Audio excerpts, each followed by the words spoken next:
The question of whether or not God exists has been pondered by philosophers and theologians for centuries.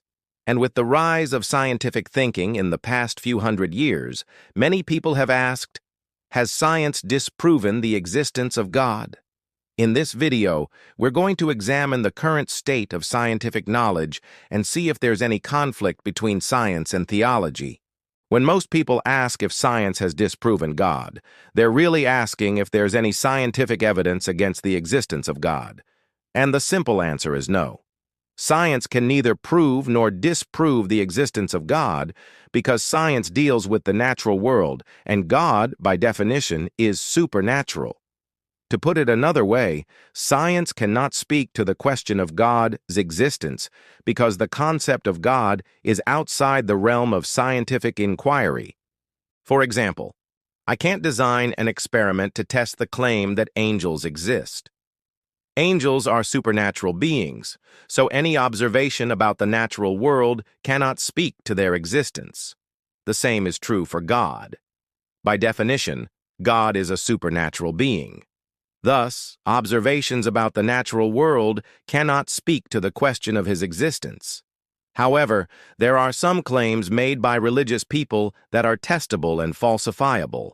For example, many Christians believe that Jesus Christ literally rose from the dead. This is a historical claim, and there are ways to evaluate the evidence for and against the claim.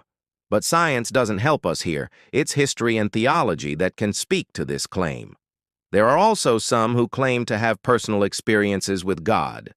Now, if someone tells me that they saw God, I don't know what to make of that.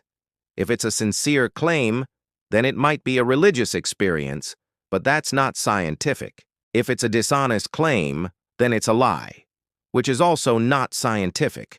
So again, this claim isn't something science can help us with. Now, while science can't speak to the existence of God, there are some things science can do. For example, science can tell us that the universe had a beginning. We know this because every time we look out into the universe, we're looking back in time. And the farthest we can see is about 13.8 billion years back in time. This is significant because light takes time to travel, and the universe is so big that the light from the other side hasn't had enough time to reach us yet.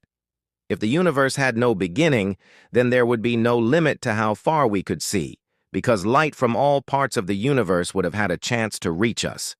But since there is a limit to how far we can see, we know that the universe had a beginning. Science can also tell us that life on Earth arose from non-living matter through a process called abiogenesis. We know this because the fossil record shows a clear progression from non-living matter to single-celled organisms to multi-celled organisms to animals and plants, and eventually humans.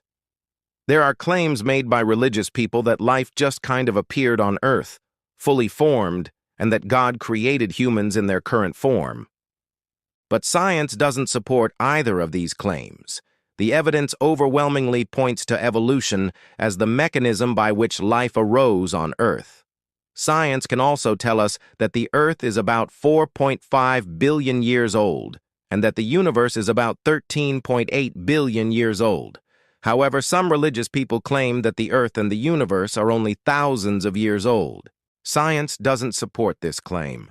Again, the evidence overwhelmingly points to billions of years old for both the Earth and the universe. Many religious people also claim that a global flood about 4,000 years ago killed all the dinosaurs and all the humans before Noah's Ark. And again, science doesn't support this claim. We know that the extinction event that killed the dinosaurs happened about 66 million years ago, long before humans even existed.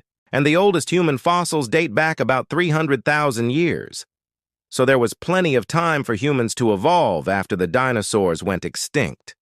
Finally, let's talk about intelligent design, because this is probably where most of the conflict between science and religion arises. Intelligent design is the claim that the complexity we observe in the natural world requires an intelligent designer. For example, many religious people look at the human eye and claim that its complexity requires an intelligent designer.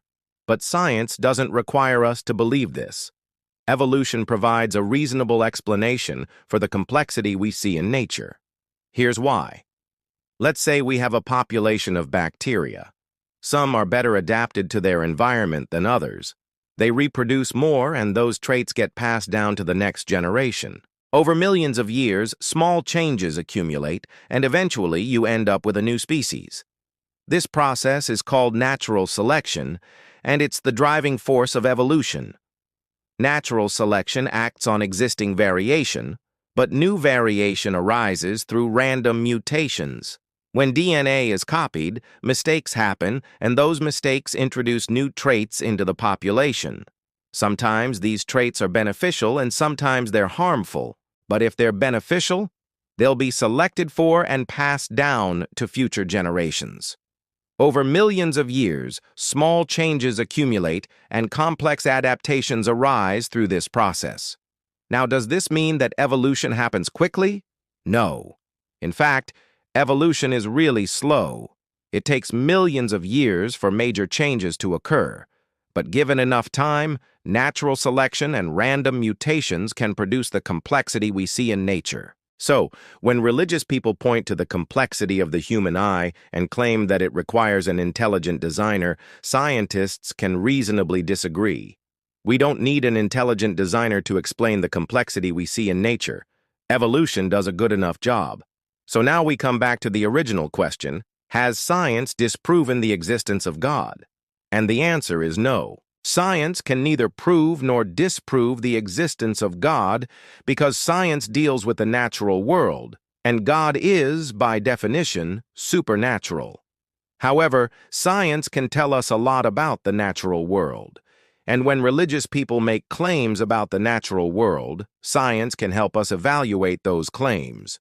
For example, science can tell us that the universe had a beginning and that life on Earth arose from non-living matter through a process called abiogenesis. These claims are outside the realm of theology.